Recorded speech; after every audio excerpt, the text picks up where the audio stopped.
Thanks for having me here tonight. And what a night. 250 people here for the Centennial celebration of our Chamber of Commerce. And man, I didn't know it was going to be this big, and so I'm a little scared. That's all right. First thing I want to do is just recognize a couple of VIPs in the audience tonight. First and foremost, Brian Hargett. I want to point him out because Brian represents Mason Insurance, which is the oldest business in the chamber. And growing up close to Brian, I had a blast sitting down with him from time to time and have him talk to me about when they formed the chamber 100 years ago and when he was there helping form it. Thanks for coming tonight, Brian. You're looking good. You're looking good. I'd also like to recognize a few folks that I've worked for in the past. I didn't always work at the car dealership. I've got, some people might call me a job hopper. I like to say it was diversity of experience. That's the way I like to talk about it. I was in the Army, worked in the car business, politics, computer sales, insurance business, and back in the car business. And I also did some time back as a youth at Ricketts Drug Store. And I'd like to recognize Joan Hager. And if there's anybody on earth that will snap you into shape, it's the stern taskmaster, Joan Hager. Joan, thank you for being here tonight.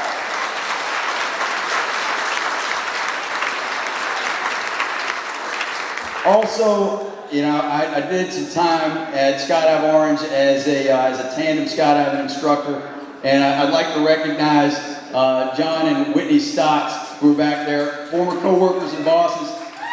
Hey, John, can you stand up? John, can you stand up? Now, if you see John, he's a soft-spoken guy, but that guy has packed my parachute thousands of times, and what that means is, if you're happy I'm alive, thank him. If you're upset about it, take it up with him later, all right? So, John, thanks for coming tonight. Skydive Orange, everybody. Lastly, I want to recognize Jamie Coleman. Where's Jamie? Is Jamie in here still? Jamie, all the way in the back. So if you see this shoulder not working right, you see it not working right, it's because Jamie dislocated it on a wrestling mat about 35 years ago. All right, Jamie went on to be a state champion. I went on to quit wrestling after the 10th grade. Thanks, Jamie. Appreciate it. Jamie Coleman. All right, so some VIPs. I told you a little bit about myself. And what we're going to do is talk a little bit about Orange and economics and talk a little bit about business. And I kind of just got this loose framework. So if I go down a rabbit hole, take about 3 or 4 hours of your time, please just don't boo me on the stage. Now, when I went to Fort Union Military Academy, right towards the end of towards graduation, a friend of mine got up and had to do the opening prayer before chapel. And he got up there and he prayed very solemnly for the speaker to have great brevity. And only about 3 people got it, because I think they thought they said levity or something like that. But if you prayed for brevity tonight, you're going to get it. All right, I promise you that. We'll get through this thing pretty quickly. But yeah, my dad and my brother and I, we run Reynolds GM Subaru in Orange. We've been around since 1938. I'm going to give you the 2-minute history of the store. One, it was founded because my great-grandfather did something pretty cool, saved a guy's life, putting in power down in Southwest Virginia. He worked for Bevco.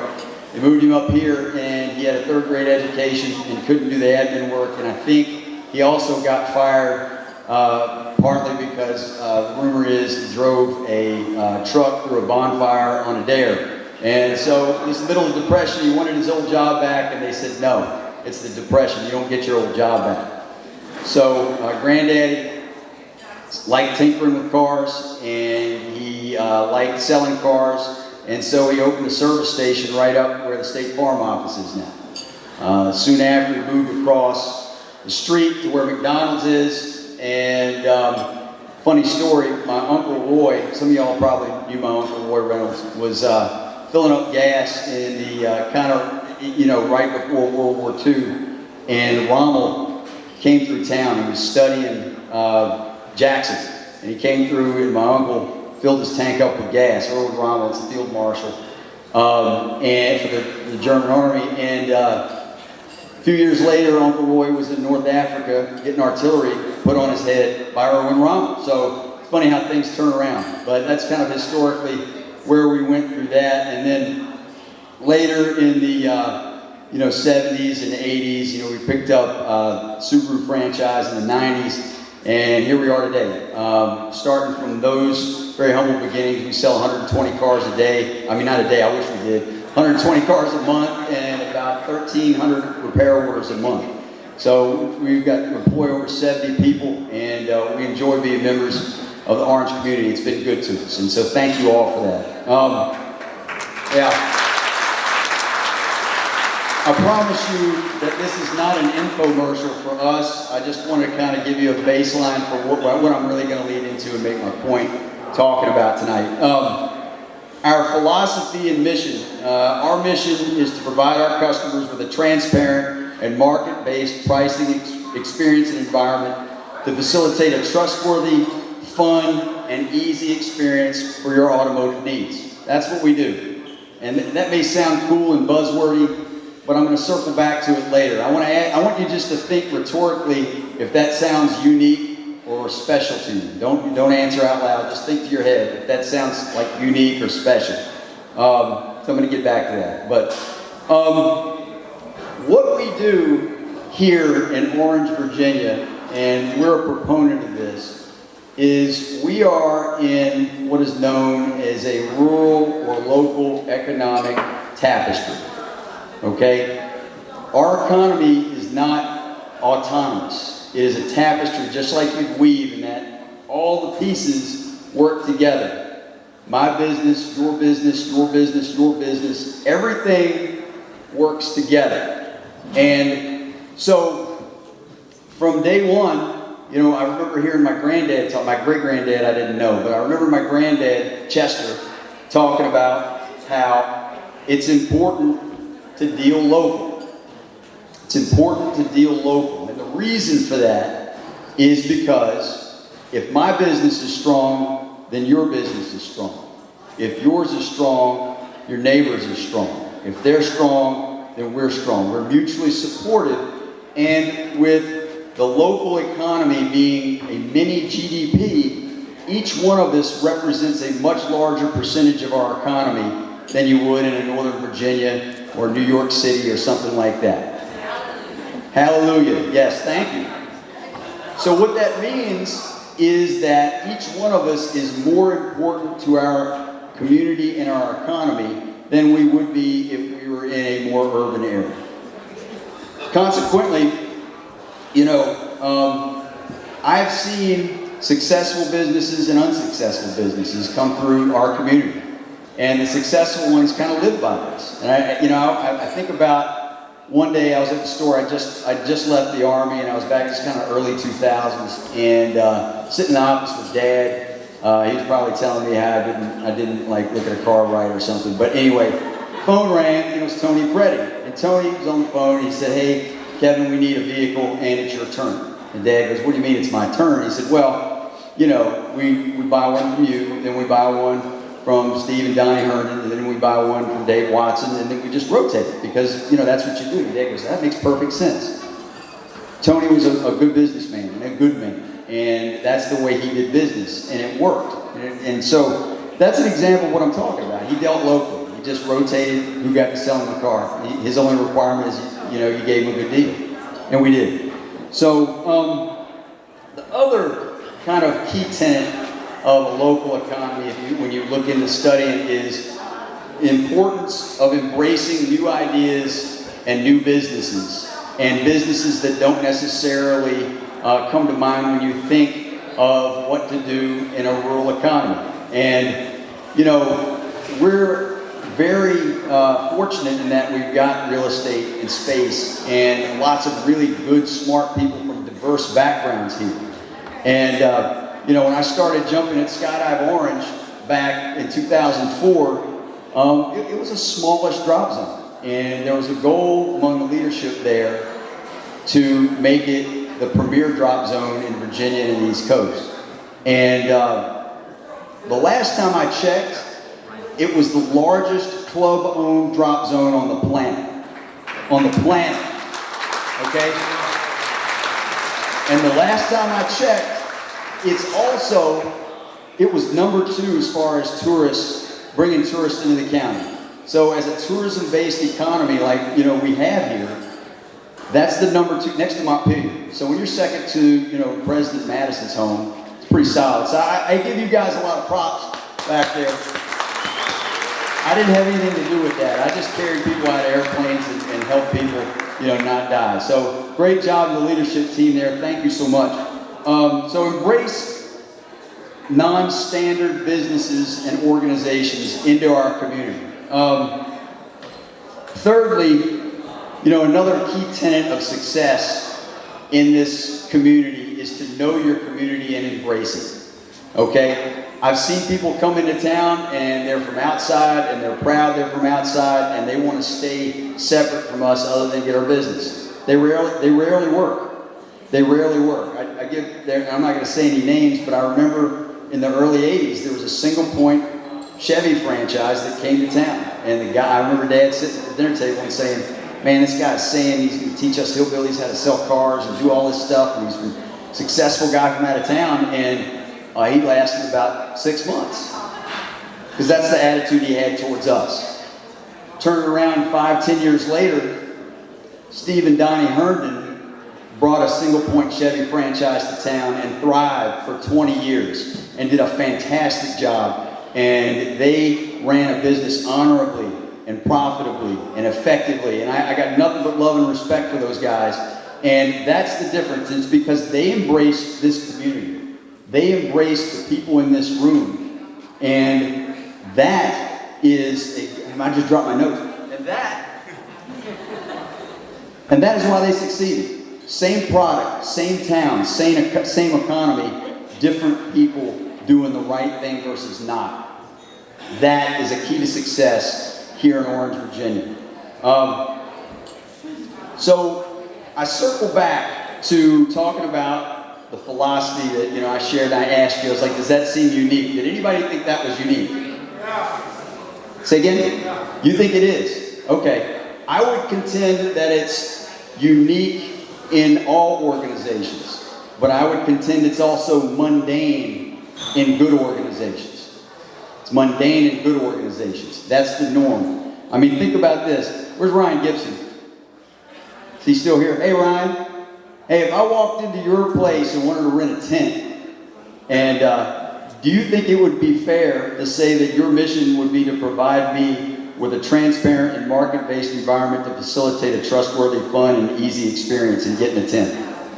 Yeah, exactly. I think if I talked to any successful business person, Jack Rickett, walked into your place, saying, my point is this, that is a key to success, and that is a hallmark of a business that is dedicated to doing the right thing. And everybody in this room, when I look around, I see that. That's what I see. So I want you to know that if that's where you are, you're on the right track. It's not rocket science, and we didn't make that up. That's a key tenet of good business. And so, yeah, to your point, it was a trick question, Cam, just so you know, it was a trick question. Thank you for falling for that. The other thing you got to have, and what I see in Orange, Virginia, people that succeed, is a clear vision. It's a clear vision of what you want to do and what need you need to fill in the marketplace. My main man, Alex Rayfield, where are you, Alex? Alex is also, all my people are way in the back. That's where I sat in school. That's why I had terrible grades in college. I sat way in the back. Anyway, I was in the Square Club at William & Mary. Do you all know what that is? You're not answering because you think it's a trick question. Square Club is when you square your GPA and it gets smaller. 0.9 times 0.9 is 0.81. I sat in the back a lot. Don't advise it. So anyway, don't be in the Square Club. But a clear vision. Alex, I've known Alex for a long time. He came to my office one day. He said, look, I'm opening up a home inspection business. I was like, man, that's fantastic. I'm like, there are tons of home inspectors around here. How are you going to differentiate yourself in the marketplace? And he said, I'm a structural engineer. I feel like that lots of home inspectors don't do their due diligence and they hand wave everything. I'm going to go to people's homes and I'm going to inspect it from the perspective of a structural engineer. And I'm going to take my time and they're going to get a day out of me to make sure that their house is right.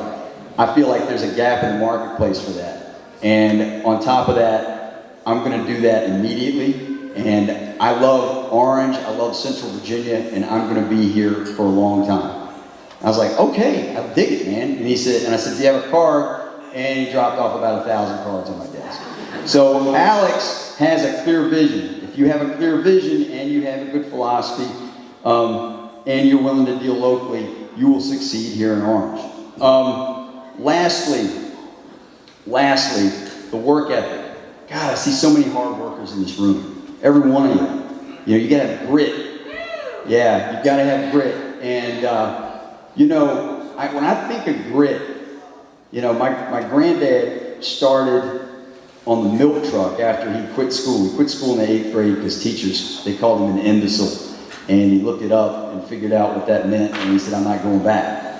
And so he started, thank you. We're the educators in the room. Thanks for making that better. Appreciate that. Thanks for not calling our kids imbeciles. The granddaddy quit school and started working on the milk truck with H.B. Sedgwick. Benny, you know about that? Yeah. So when I think of grit, I remember being a kid on Red Hill Road, and I would be out front walking the dog or playing in the yard or doing whatever I did, and periodically HB would come driving up the road in his truck. And but at this point in time, highly successful man and a good man. It's fitting that we're here tonight because I remember he'd see me, he'd slow down, and he'd hang that big meat hook hand of his out the window, and he'd go, hey boy, like that. And I would look at his hands, and here's a guy who's highly successful. A lot of people working for him. And his hands were always dirty, and they were always weathered from where he'd been working. He had the grit. And that's the other key element to success, especially here in Orange. That's Steve, see you back there, man. You relay that to Rod next time he's around. But, I always looked up to him for that. I always looked up to him. He was always cool, and he always was working hard. So at the end of the day, we do all these things. We have a vision, a philosophy, the work ethic. We dedicate ourselves to the community. We embrace it. But how does that work collectively in our society here in Orange, Virginia? How does it work? Why does it work? Why do we have 250 people in this room tonight, sold out? It isn't because I'm talking. It's because of the Chamber of Commerce. It's because of the Chamber of Commerce and the hard work that members and officers of this organization have done over the last 100 years. 100 years. There are probably 4 or 5 presidents, former presidents of this organization in this room right this minute, right? And, having worked in politics, I've gone up and down 29 along the 5th Congressional District, and I've met different chambers of commerce in different communities. And guys, I gotta tell you, what we've got here is an absolute treasure. It's an absolute treasure. Yeah.